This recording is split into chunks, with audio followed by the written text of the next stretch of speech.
Hello guys, welcome to May the Coach Be With You. My name is Lakshay and today we are going to discuss another problem from the Lead Coach series. So let's get into the question first. So the question is called next permutation, and as you can see it is a medium level problem and it is question number 31 on Lead Code. The question basically asks us to give the next possible permutation of a given sequence.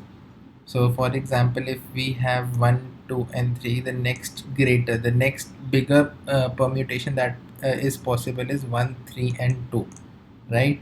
We cannot shift 1 here since it would not give the immediate next permutation for this particular given sequence. Also, there's one problem that is given over here, which is that if we have the greatest possible permutation available, we need to give the smallest possible permutation for that given sequence. For example, if we have 3, 2 and 1, we need to so as you can see it is the greatest possible permutation for the numbers 1, 2 and 3. So what we need to do is we need to give the smallest possible permutation for the sequence 1, 2, 3, that is 1, 2, 3 in itself. So yeah, this is the question. And the third example which is given to us states 1, 1 and 5. The next greater permutation that is possible is 1, 5 and 1. Right, so to understand this particular question, we are going to discuss two possible methods. One is the brute force method and second is the optimized method. We will not discuss the code for brute force since it will not get accepted as it is of the order of n factorial and it takes a lot of time to compute. So we will discuss the algorithm for that, but we will actually code the optimized version of this problem. So let's understand the question first. We will break down the question into several parts so that it is easier for us to understand how to proceed in a particular flow, and it makes it easier to break down the question into parts and then analyze each part separately and put them together in the code. So let's understand the brute force method first. So what we can do for brute force is that we can get all the possible permutations that are given to us. We can sort those number them in dictionary order and find the immediate next permutation that is available to us for the given sequence. For example, the given sequence in our case was 1, 2, 3. So all the possible permutations that can be there are 1, 2, 3, 1, 3, 2, 2, 3, 1, 2, 1, 3, 3, 2, 1, 3, 1, 2. So we have to find out all those permutations, arrange them in a particular sequence according to the dictionary. For example, number 1 comes first, then comes second, then comes third. So in order of dictionary order for this particular sequence would be 1, 2, 3, 1, 3, 2, 2, 2, 3, 2, 2, 3, 1, 3, 2, 3, 1, 2 and 3, 2, 1. So these are the possible permutations that we will get for this particular sequence 1, 2, 3. So now once we have arranged them in dictionary order, we can identify the next sequence that comes after 1, 2, 3 is 1, 3, 2. So uh, in order to calculate the permutation, it takes n factorial. So time complexity and space complexity are of the order of n factorial. Therefore, we would not perform this solution because it takes a lot of time. Now, what the optimized method is to understand the digits first. So to understand that, I've taken a small example over here where there are two tuples wherein p is 201 and q is 210. If we consider these three digits as a single number, p would be 201 and q would be 210. So what we are doing is that the hundredths digit is the same for both of them, and this is the initial permutation 201. So in order to calculate the next possible permutation for these three given numbers, we need to identify the next greater number that is available for 0. which can be replaced with 0. So as you can see, we need to keep 2 as a constant, since there is another permutation available for the 200 series, that is 2, 1 and 0, and 1 is greater than 0, therefore 1 replaces 0. And we can easily understand that P is greater than Q, right?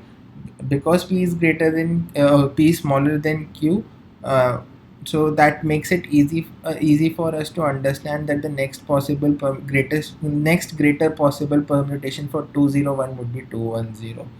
Now let's take into consideration a bigger example and identify the algorithm that we are going to use in order to code this particular problem.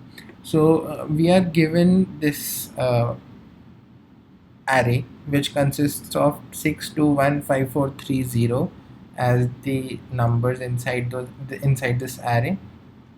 So the first thing to do is we have to identify the longest increasing pattern from the right hand side of the array. So we start from this point. I'll use red color for this. So we start from 0, then we move on to 3. So 0 to 3, that yes, there is an increasing pattern. Then we move on to 4, yes, there is an increasing pattern. Then we move on to 5, yes, there is an increasing pattern. As we move on to 1, we do not have an increasing pattern, therefore this is our longest increasing pattern inside this particular array, right? So what we intended to do was we needed to identify the number 1, in this case the number which can be swapped with the next greater number. So in order to get a greater value for this particular next possible greater permutation for this particular array.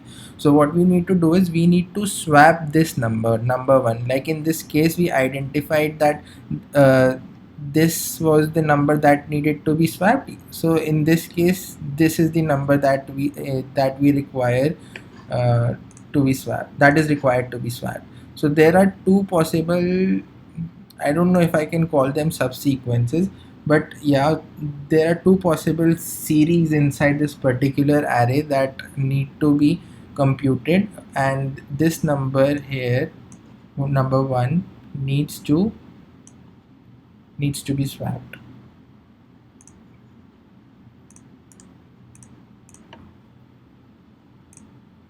right?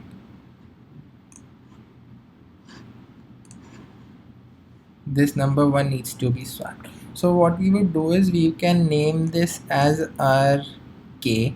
This can be our k, and I would want to name the second last element in the right hand part of our array to be j. So why I am taking right hand second last element and not the last element, there is a reason for that, and I will explain that while I'm coding. So what we do is we swap k and j in order to get 6235410, right? So once we do that, we get 623 and 5410 as two subpaths, right? Now what we have done is that we have identified the next possible number that can replace 1, which is 3 in this case.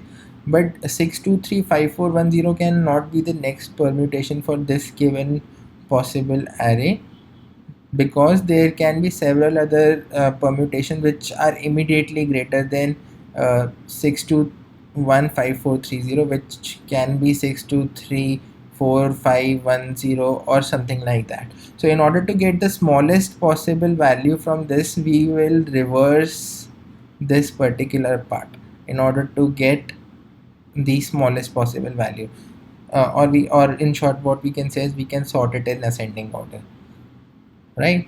So once we sort this second part of this particular array in ascending order, we get 623015, which you can see is the immediate next greatest permutation for this particular array, right? So let's code this question and I will explain how each step is performed.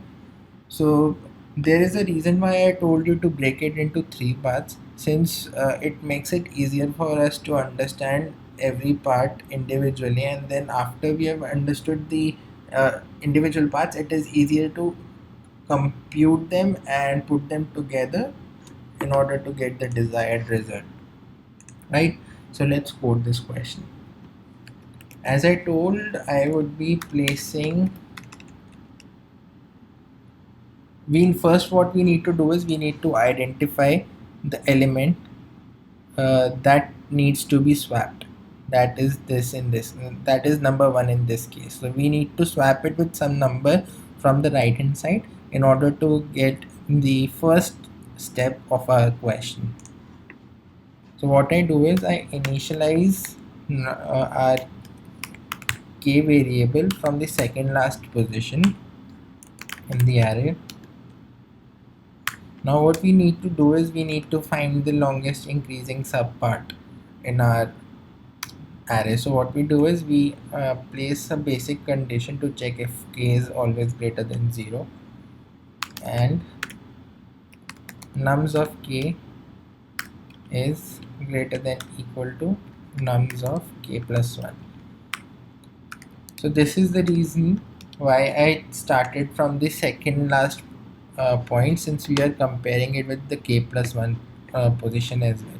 So what we are doing is we are checking 3 if it is greater than the rightmost element. Yes, it is greater. Then we are checking for 4 if it is greater than 3. Then we are checking for 5 if it is greater than 4, and then we are checking for 1 if it is greater than 5, but with it is not greater than 5. So what we do is after every check that we place, we decrement the value of k finally to the point where we get 1, which will be our k,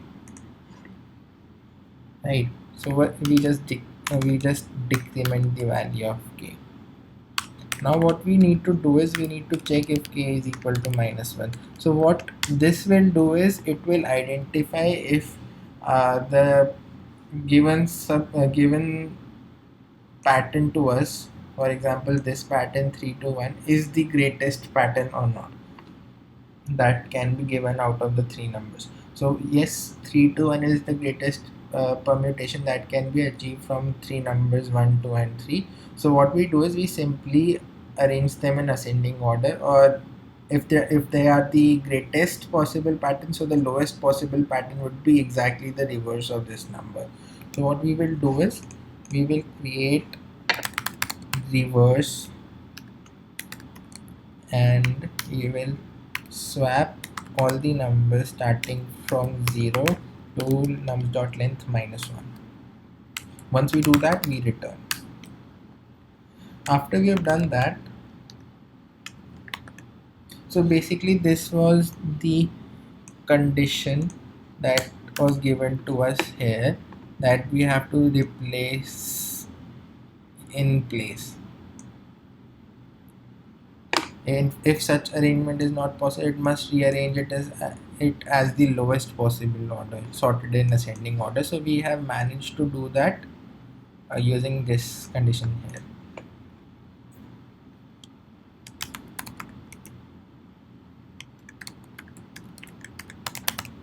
right?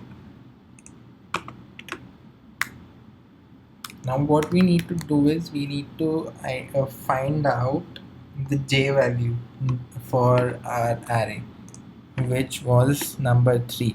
So what is j? J is that number which needs to be swapped with the number k that we have already identified here.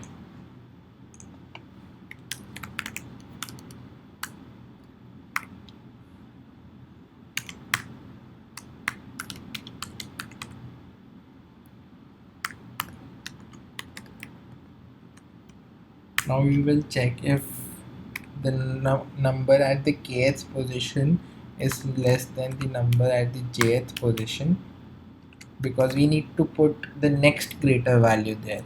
So what we do, if that is true, then we swap.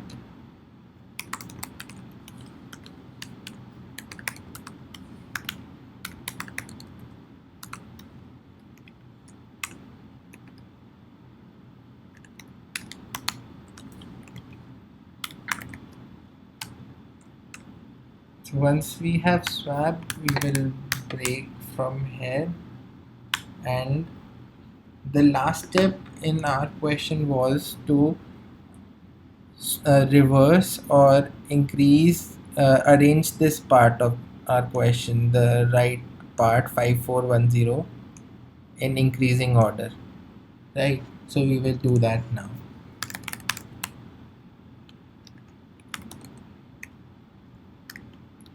So the arrangement would start from the k plus 1th position. Since this was k, this is the k plus 1, and it will go on till nums dot length minus 1.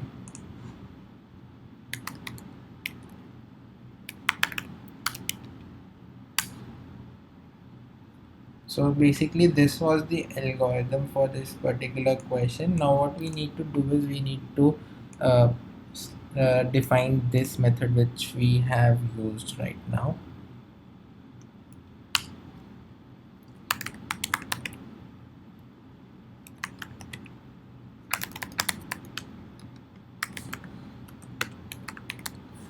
So we gave three parameters, that was a nums array, int start point and int end point. Now we need to check if start is less than the end, and if that is true, then we would keep swapping the start with the end.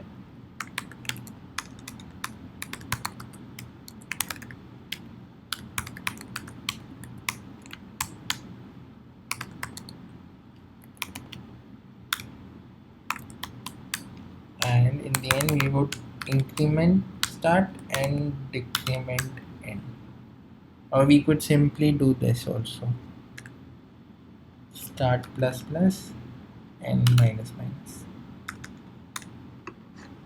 Let's run the code and check if it is working.